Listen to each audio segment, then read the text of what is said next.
to hear your ideas. So now we have exactly half an hour for general discussion, questions to the speakers. You've obviously heard from kind of three very important dimensions of supporting people with disabilities, all of whom have talked about this kind of combination of services and advocacy that are important to kind of make progress, and I think highlighted the real diversity of experiences of people with disabilities during COVID. Gulmira, but also I think for all speakers, we did have a question early on from Veronique. Veronique, I don't know if you would like to unmute yourself and ask it directly, or you're happy for me to put it to the speakers. I'm happy for you to do it for me, actually. Okay, great. And for everyone else, you can add questions to the chat or put your hands up here. So the question is about the work that you do, Gulmira, to engage the wider community.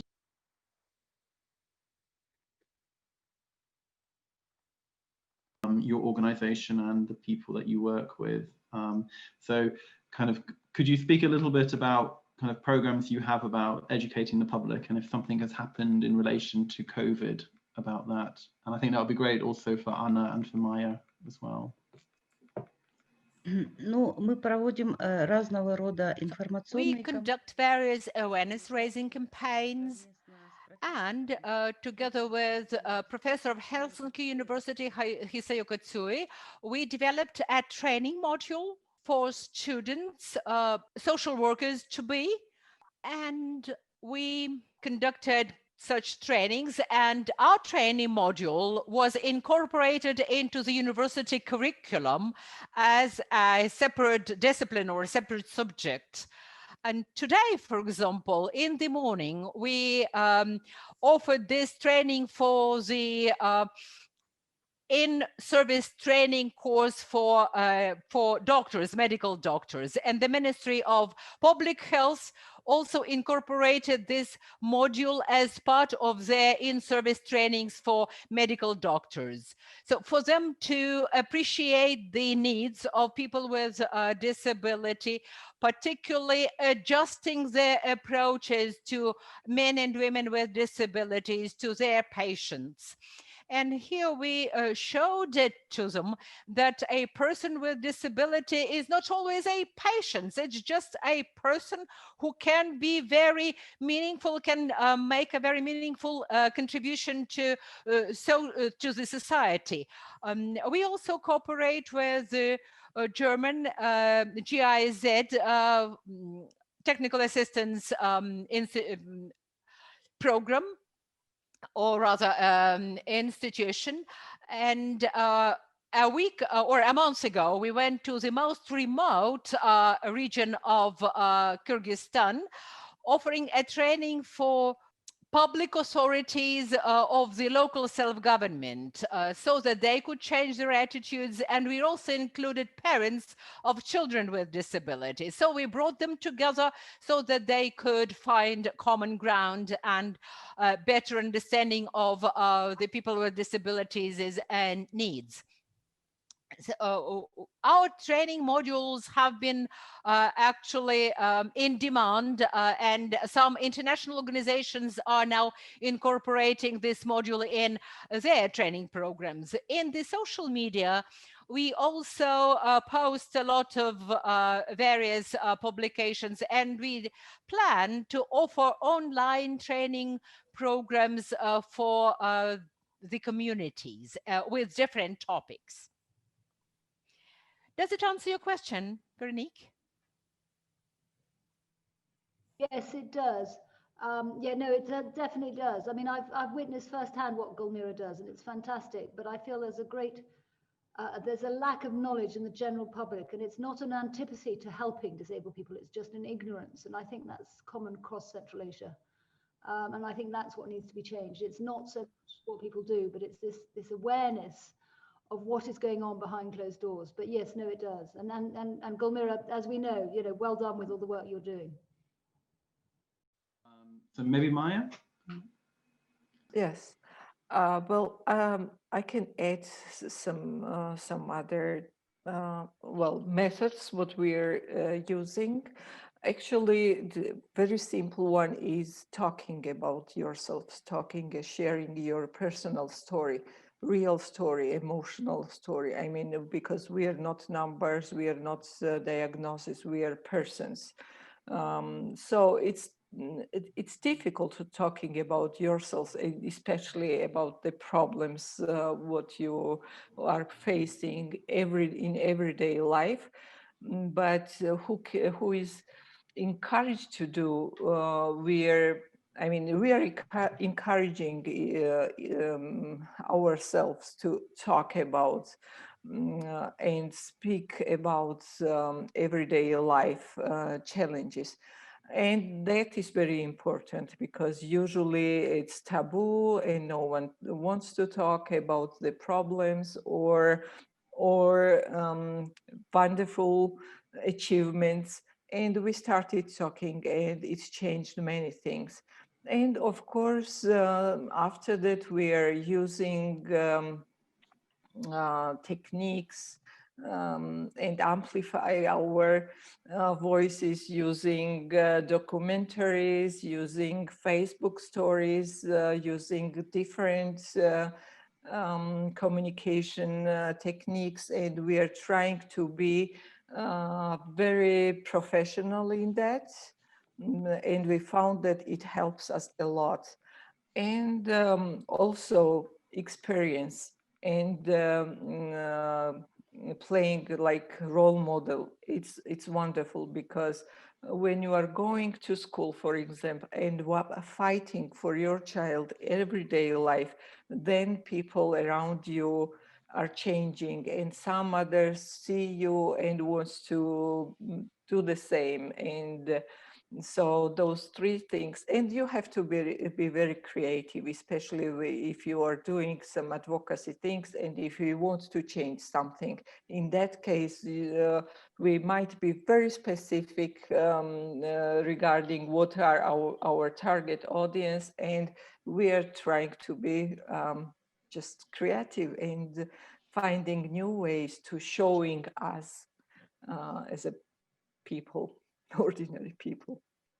Thank you. Thank you very much. Anna, would you like to add anything on raising community awareness of the challenges? Наверное, нужно сказать, что First of all, I need to say that пандемия, в общем, подняла this pandemic has raised an issue of the situation of people with intellectual disabilities, and they are discussed very heatedly and very vividly in the society. There was a discussion about a case in one of the institutions where their residents were sterilized, which is an awful practice. But what impressed me was the response of the society and of the media. It was socially correct, saying that that's inadmissible. You cannot treat people like that. And now television is paying special attention, other media are paying special attention. We also have this awareness raising. We are now implementing a large-scale, totally new project. We have understood that young people are not very active, particularly with schizophrenia or with autism. Their voice is not heard. So now we are trying to give them the voice in social media. When quite recently I spoke in our parliament about the needs of families with children with intellectual disabilities, the response was, it's up to you, to the civil society organizations, to do something. But where are the people who you advocate for? They should speak themselves. So now we understand that we have to actually encourage those people to be more proactive and to become more visible, and their families should be more proactive and more visible. Too long have we been very silent, and now we have come together and we are trying our voice to be heard. Now we've got the all national association of families where children have mental or intellectual disabilities, and we are bringing them together. Janet, I think you had an interesting question on volunteers. So all speakers have mentioned that donations and funding have fallen. So what was the role of volunteers? Anna, you obviously talked about volunteers in relation to care homes, but was it, for all of you, has it been difficult to find volunteers, and have new people come forward to volunteer during the pandemic? Yes, we had a rise in volunteerism, particularly during the first wave of the pandemic, and that was essential because a lot of people, particularly in Moscow, could not, as I said, leave their apartments. It was prohibited. So they couldn't go to the pharmacy, for example, or to chemists, and a lot of volunteers actually who could not go to their jobs, but they could go out. And it was a pretext for them, if you wish, to go out. They had special permits, special documents. I could not leave my apartment, but volunteers could. So they could travel, they could walk along the city, and that was great. But now the situation is extremely depressive because everything is being locked down, and we can see that people have lost their jobs. Lots of people have lost their jobs, and that worries me immensely. A lot of families have lost their livelihoods, and we will have to think about it. Rise of interest in volunteering, but then I guess sustaining it over a long period can be difficult. Maia, would you like to anything about volunteering? Actually, I wanted to say the same. It was a rise of volunteering at the beginning, but now it's coming down because everyone, I guess this pandemic affected all of us mental health, and it's difficult to somehow participate, to do something when you are afraid yourself. Or I don't know, I do not have answer. I just feel that now we've lost all volunteers, and we're just trying to keep our service providers not to follow volunteers and to do their best to support our children and adults with, especially those who can't speak, who can't communicate through online, and yeah, it's growing issue now. Maybe I want to add that we have a very big program to support volunteers. We make some lessons for them, training, special training to have them in a good emotional состояние. Так, русский, лучше по-русски, извините. Потеряла. Okay. И это, мне кажется, работает. I think that еще они могут прийти и чем-то заняться. У нас есть сейчас целая категория людей, in our center. There's a whole category of people who've lost their jobs, and they are frustrated. They don't know what to do. For example, yesterday, a young man came to our center and he accompanied a girl, a very destructive behaviors, and she's aggressive, and she has a behavioral disorder, and he was accompanying her watching, lest she should destroy something in the center. And I asked him if he would be coming to us later. He said, now that I haven't got any work, I will, but I don't know what happens when I am employed again. So, but we have got this vast network and we are trying to attract volunteers in different ways. Yeah. Gulmira, do you have anything in relation to volunteers? And I know you work with many. The situation is very similar to what my colleagues have described. We had a huge spike in volunteerism and volunteer activism during the first wave of the pandemic, and we usually try to attract volunteers for large one-time, say, events, and they will be working with us for a day or two. But people have difficulty staying committed for a long time because they've got their own problems and they have to make their living and to support their families, and they cannot work without pay for a long time. Of course, we've got our small network of volunteers, but they will come for a day or for a couple of days, and that is it. Besides, we've got a volunteer English language teacher. She, Veronique, she teaches us free of charge, but we don't have any other long-term volunteers, unfortunately.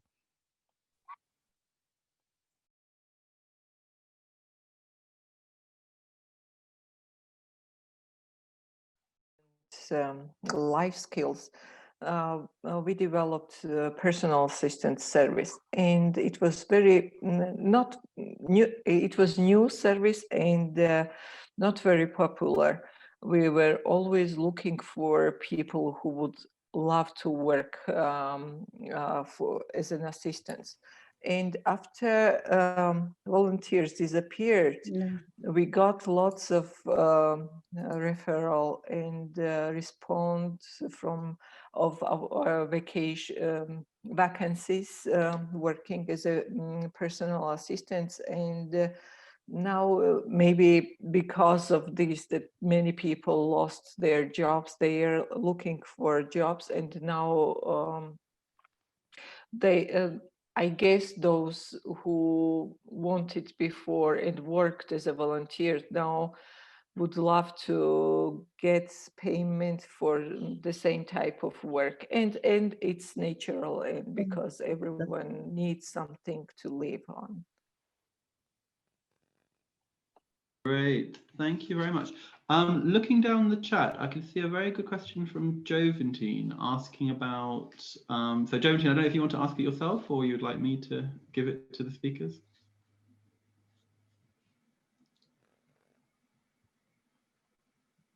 Okay, thank you for the presentation, and it shows how you maneuvered, the organizations maneuvered through the tough times of COVID. But in my case, I had a client who had eye problems at the hospital, and before COVID, I had processed all the papers for him to go into to join an organization that was taking care of PWDs. But immediately when COVID came in, the organization sent me a message and said, we are not receiving your client because of COVID-19. We are fearing that our organization, that client might be a suspect. And again, there is reduced funding and etc. So I was asking the presenters, were they able to recruit new clients? Would they have that capacity? Or were they allowed by the institution, by the government? Yeah, thank you. Thank you very much, Joventine. So for all of you, whether you were able to take new clients in your organizations. Gulmira, do you want to start us off?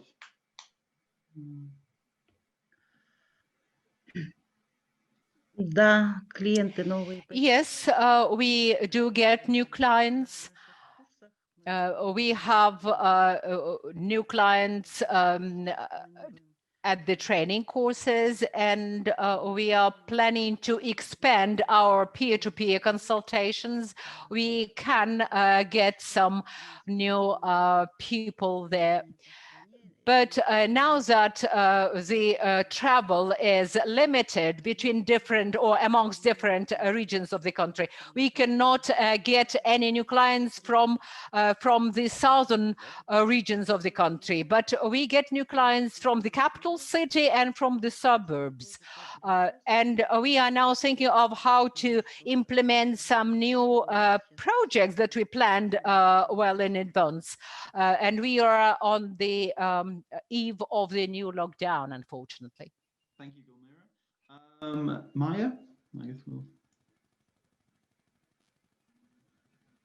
Well, I will talk from the perspective of hand in hand as because we are providing service, direct service to clients. And to be honest, we stopped receiving new clients because of rise of cases. And before it was, country was green from the perspective of pandemic, but now it's got red.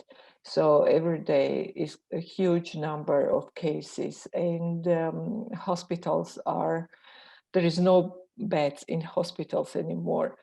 And it's very dangerous in one hand, we are talking about emergency deinstitutionalization, but without great support from government. Complex support and political will, it's very difficult to fight just one organization, one NGO to take out those people from institutions to community-based housing. Although we know that it's less dangerous than living in institutions, but what if we fail in community-based housing? What if personnel gets infected? And there is I said that we have limited resources. And if there is no volunteers or there is no funds, how can we provide adequate support, not only adequate, but very basic support to those people? So we are kind of afraid of very big responsibilities. And we are trying to be realistic because we do not want to just take them out. We just want to take them, take care of them properly. So unfortunately, and it must be a difficult position and a difficult decision to decide to do that. Anna, I know your center actually is a center, so it does have children as clients as well. So perhaps could you talk also about how if you've been able to take new clients during the pandemic? In the beginning of the pandemic, we understood that we have to change our work from offline to online, and we turn all of our work to online. And we had one big minus because some part of the families, they couldn't be online because they have now this technique, or for example, they have bad internet in their region, and some children and adults, they can't walk through the computer. But and from another hand, we have plus. We have plus because usually we have very big line who want to come, and we have no possibility to invite them during the year. The families wait for a year to receive the support. It is our problem because we haven't support everybody. And in the pandemic, part families, they were very afraid and they stay home and they refused. And so we can invite others who who was in line, and we can invite families from region who are far from Moscow, because usually we couldn't, and now we can. And now in this at summer the situation stable a little, so we still have a big questions from big number of questions from families, but yeah, I don't know what will be further, because very big problem now that nobody knows what will be in the next week. This week we can work and we stay, but what will be next week?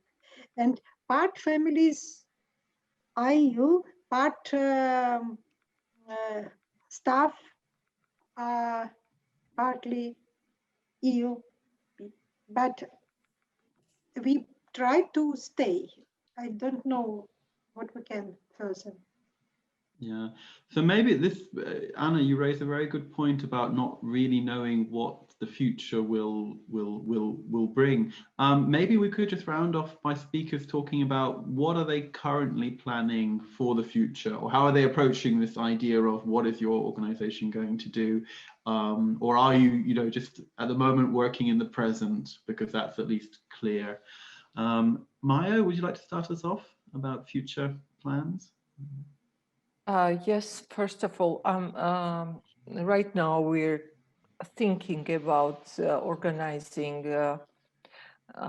work in 3 directions to support parents of children with disabilities who are staying at home quite a long time, and they need really have good psychological support.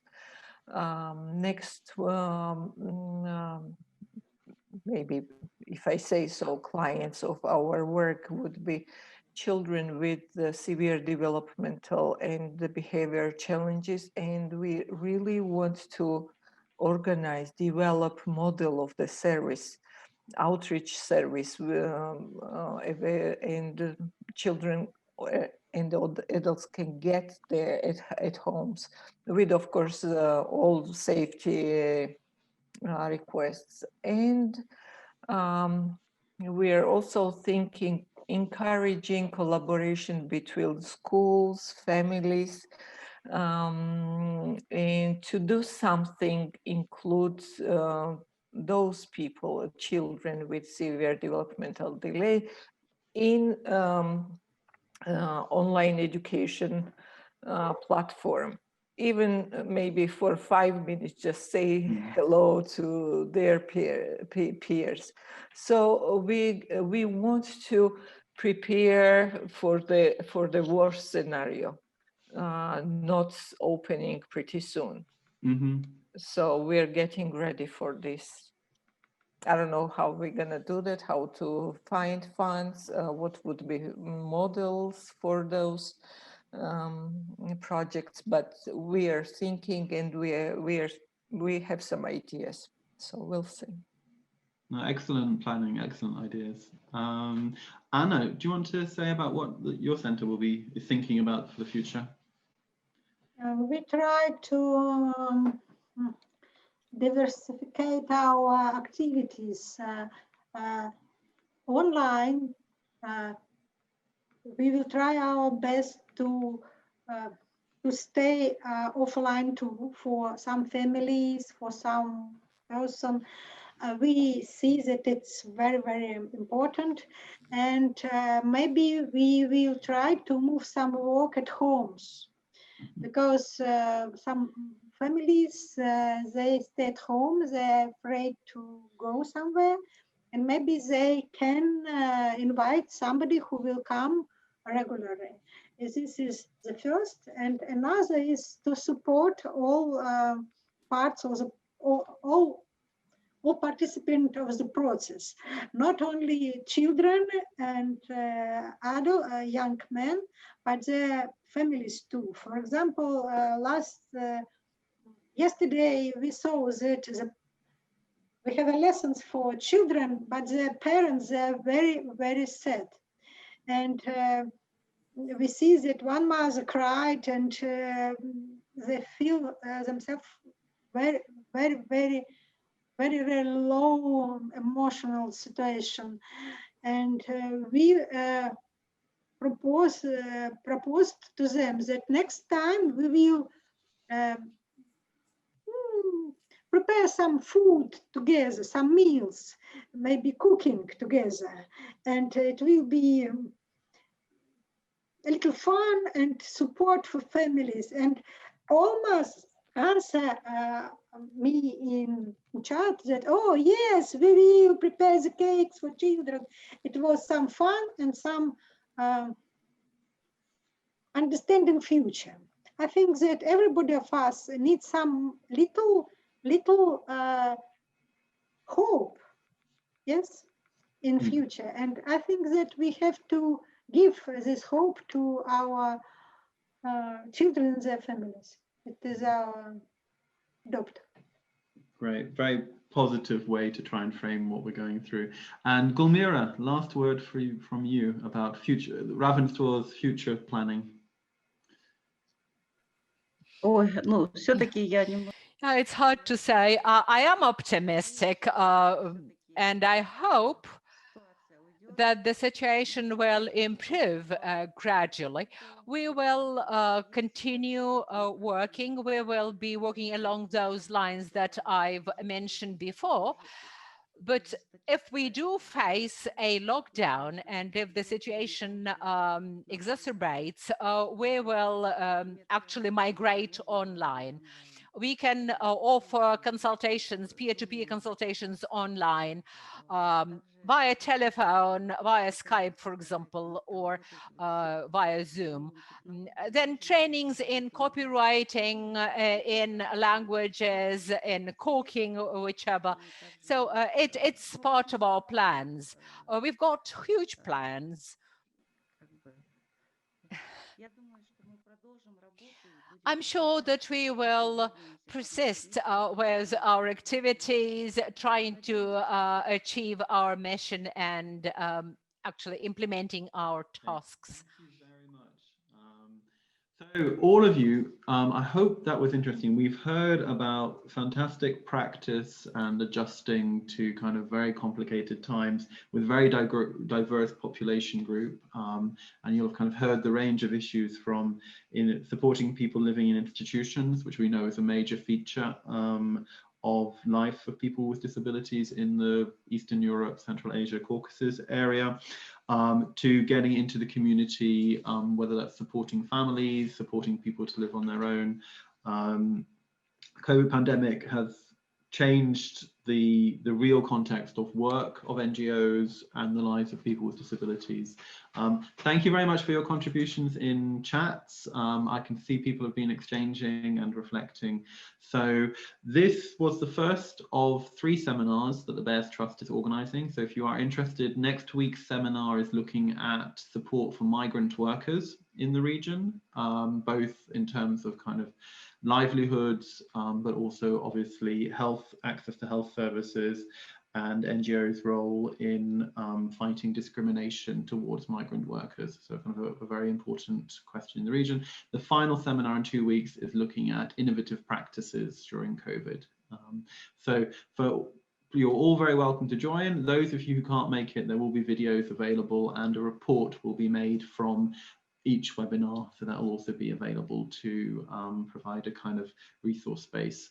So thank you very much for your time, for your interest, for your questions, and please look out for the BEARR Trust's small grant scheme. Our website has lots of information on projects that we support, and there's a newsletter giving updates about what the organisation is doing. So equally, I should highlight we have a very international audience today. If any of you do know other kind of particularly, I guess, networking and grant giving organizations in the health and welfare sector, we are very interested to partner with them in order to kind of help the BEARR Trust sort of grow and share our own expertise in giving grants and supporting really grassroots frontline NGOs to be able to support health and welfare So that's kind of just a plea to say, if you do know of similar organizations, we'll be very happy to link with them. So I wish you all a lovely afternoon and evening in your different locations. Also a morning. I know we had colleagues from Canada and I think North America joining. So all the best from the BEARR Trust. Goodbye.